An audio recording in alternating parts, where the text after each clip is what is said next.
YouTube দেখে মানুষকে রান্না করতে শুনেছেন, ভিডিও এডিটিং করতে শুনেছেন, হাতের কাজ, সেলাইয়ের এসব শিখতে শুনেছেন, কিন্তু কাউকে কখনো ইউটিউব দেখে সিভিল সার্ভিস পড়ে পাশ করতে শুনেছেন? শোনেননি তো? তাহলে শুনুন। ভারতের এই গরিব রাঁধুনির মেয়ে ইউটিউব দেখে পাশ করেছেন সিভিল সার্ভিস এক্সাম, কারণ তার বাবার সামর্থ্য নেই সিভিল সার্ভিসের জন্য মেয়েকে কোচিং ক্লাসে ভর্তি করাবার। বিনি মুরলি, যিনি ওড়িশার বন্দা আদিবাসী সম্প্রদায়ের একজন তরুণী। বিনির মা সোনালী দেবী একজন অঙ্গনয়ারী কর্মী, আর বিনির বাবা রামমুরালী বাবু রান্নার কাজ করেন। বিনি স্বপ্ন দেখেছিলেন পড়াশোনা শিখে প্রশাসক হওয়ার, অনেকটা ওই ছেঁড়া কাঁথায় শুয়ে লাখ টাকার স্বপ্ন দেখার মতো। কিন্তু বিনির বাবা মা তাদের সামান্য রোজগারে সংসার চালাতেই হিমশিম খান। সেখানে দাঁড়িয়ে মেয়েকে সিভিল সার্ভিসের জন্য পড়াবেন কি করে? কিন্তু তাতে কি আর স্বপ্ন দেখা আটকে থাকে? থাকে না বোধহয়। আর থাকে না বলেই শুধুমাত্র নিজের চেষ্টায় দেশের সব থেকে কঠিন পরীক্ষায় পাশ করে নজির গড়লেন এই হতদরিদ্র ঘরের মেয়েটা। তাই আসুন আজকের এই ভিডিওতে আমরা শুনে নেব এক আদিবাসী তরুণীর স্বপ্ন ছোঁয়ার গল্পটা।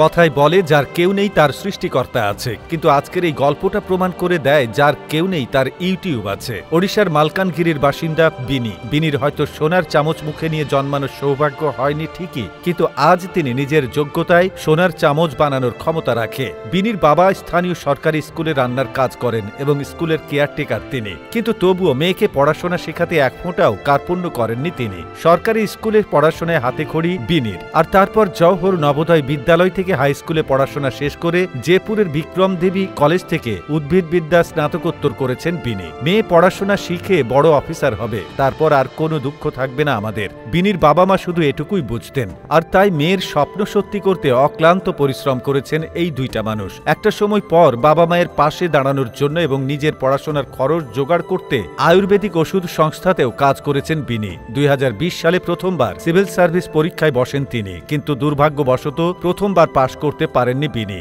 আর সেই ব্যর্থতায় বিনিকে বুঝিয়েছিল এখনো নিজেকে প্রস্তুত করার ঠিক কতটা বাকি রয়ে গেছে তার। ভেঙে পড়লে চলবে না, সেই থেকে দিনের স্বপ্ন পূরণের লড়াই শুরু। সিভিল সার্ভিসের জন্য কোনো ভালো কোচিং সেন্টারে যাওয়ার মতো পয়সা ছিল না বিনির কাছে, অগত্যা ইউটিউবে ভরসা। হ্যাঁ, সরকারি চাকরি এই কঠিন পরীক্ষা পাশ করার জন্য তিনি ইউটিউবে সহযোগিতা নিয়েছেন। ইন্টারনেট থেকে সিভিল সার্ভিস পরীক্ষার জন্য স্টাডি মেটেরিয়াল জোগাড় করতেন তিনি, আর এভাবেই অক্লান্ত পরিশ্রম করে দিনরাত এক করে খেটে অবশেষে সফলতার মুখ দেখতে পেলেন রাঁধুনির মেয়ে। সম্প্রতি ওসিএস পরীক্ষার ফল প্রকাশ হতেই আনন্দে দিশাহারা হয়ে গেছে বিনি। ওড়িশা সিভিল সার্ভিস পরীক্ষায় বিনির র্যাঙ্ক হয়েছে 596। জানলে অবাক হবেন, বন্দা সম্প্রদায় থেকে বিনিই প্রথম এতটা উচ্চ পদের একটা চাকরি পেলেন। সংবাদ মাধ্যমকে দেওয়া একটি সাক্ষাৎকারে বিনি বলেন, জানতাম আমার মা বাবা কোচিং এর জন্য টাকা জোগাড় করতে পারবেন না, কিন্তু অর্থাভাব আমার স্বপ্নের পথে বাধা হয়নি, যা তার বাবা মা কোনোদিন কল্পনাও করতে পারেননি। আজ তাদের মেয়ে সেটাই করে দেখিয়েছে। একজন রাঁধুনির মেয়ে হিসেবে নয়, বরং হাজারটা প্রত্যন্ত গ্রামের আদিবাসী সম্প্রদায়ের এই মেয়েটা নিজের যোগ্যতায় তৈরি করেছে নিজের পরিচয়।